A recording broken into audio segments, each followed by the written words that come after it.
ঠাকুরগাঁও ২ আসনের মনোনীত পদপ্রার্থী মাওলানা মোহাম্মদ আব্দুল হাকিমের নির্বাচনী প্রচারণা শুরু করছে ঠাকুরগাঁয়ের হরিপুর উপজেলার কালীগঞ্জ বাজার থেকে। সেখান থেকে বিস্তারিত জানাচ্ছি আমি মোহাম্মদ সাগর ইসলাম, ঠাকুরগাঁও। আমি শুধু এতটুকুই বলবো, মাওলানা আব্দুল হাকিম সাহেব সবার জন্য নিরাপদ। আপনারা বন্ধু সংগঠন যারা আছেন, আপনারা কাদা ছেড়াছড়ি করবেন না। আপনাদের জন্য মাওলানা আব্দুল হাকিম সাহেবের দরজা সবসময় খোলা আছে।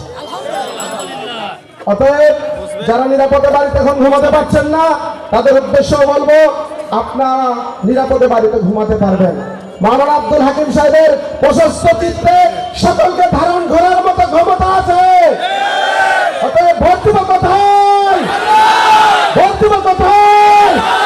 ক্ষমতা নয় জনতা, গোলামি না আজাদি। অতএব আমাদের কোনো হুমকি ধুমকি দেখিয়ে লাভ নয়। আমরা তাহাজ্জুদের নামাজ পড়ে প্রতিদিন আরাধনা করি, শাহাদাতের তামান্না নিয়ে ইসলামী আন্দোলনের কর্মীরা চলে। এদেশের 18 কোটি জনগণ ন্যায় এবং ইনসাফের সরকার, কাঙ্ক্ষিত সরকার পেতে আছে ইনশাআল্লাহ। এদেশের 18 কোটি মানুষ 12 ফেব্রুয়ারি ইনসাফের প্রতীক দাঁড়িপাল্লায় ভোট দেওয়ার জন্য মুখিয়ে আছে। এদেশের মানুষ যারা তাদেরকে দিনের দলের মানুষ মনে করে, তারা ধারে শিশান মিছিল শেষে দাঁড়িপাল্লায় শিল মারবে এদেশের মানুষ ইনশাআল্লাহ। মুহাম্মদ সাল্লাল্লাহু আলাইহি ওয়াসাল্লামকে কোট করে একটি কথা বলেছেন, ই মুহাম্মদ ইন বেলাফিন garments arise and modify lord of your Allah. হে মুহাম্মদ, আপনি উঠুন, আপনি কেন ঘুমাচ্ছেন? এখন সময় এসেছে আল্লাহর রবের শ্রেষ্ঠত্ব ঘোষণা করার। সম্মানিত উপস্থিতি, জনগণ জেগেছে, ইসলামের পতাকা বাংলাদেশের বুকে উড্ডীন দেখতে চায়।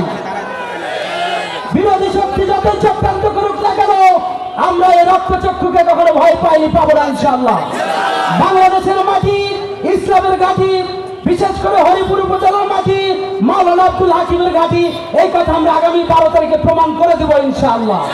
হরিপুরের মাটি, দাঁড়িপাল্লার ঘাঁটি।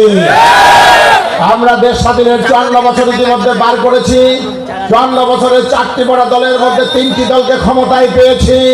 3টি দল 54 বছর দেশ শাসন করে 3টি দল দুর্নীতি বন্ধ করতে পারেনি, চাঁদাবাজি বন্ধ করতে পারেনি, সুদ ঘুষ মদ জুয়া বিচার বন্ধ করতে পারেনি, ইনসাফ কায়েম করতে পারেনি, ন্যায় বিচার প্রতিষ্ঠিত করতে পারেনি। ছাত্ররা তার অধিকার ফিরে পায়নি, মেধার ভিত্তিতে চাকরি পায়নি, যুবকরা তার কাজ পায়নি। তাই আমরা 24-এর আন্দোলনের মাধ্যমে নতুন স্বপ্ন দেখে একটি নতুন দেশ গড়বার প্রত্যয় নিয়ে আশা বেঁধেছিলাম। 17 মাসে সেই আশা ভেঙে চুরমার হয়ে গেছে।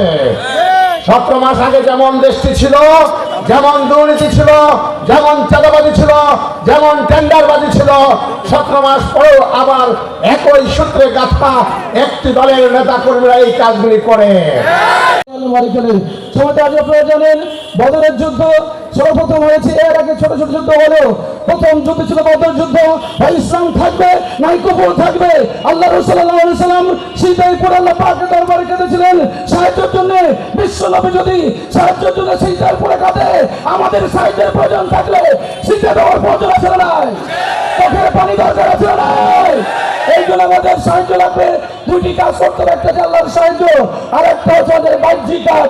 মাঠে ময়দানে যেই কয়েকটা সময় রয়েছে, যেই কয়েকদিন সময় রয়েছে, একটা অমর্থ বিফলে যেতে দিতে হবে না। আমাদের সময় কাজে লাগাতে হবে এবং রাতের আধারে আল্লাহর সাহায্যের জন্য সিজদায় পড়ে জায়নামাজ যেতে হবে। ইনশাআল্লাহ আল্লাহ রাব্বুলের পক্ষ থেকে সাহায্য নাজিলের মধ্য দিয়ে আমাদের বিজয় সুনিশ্চিত হবে ইনশাআল্লাহ।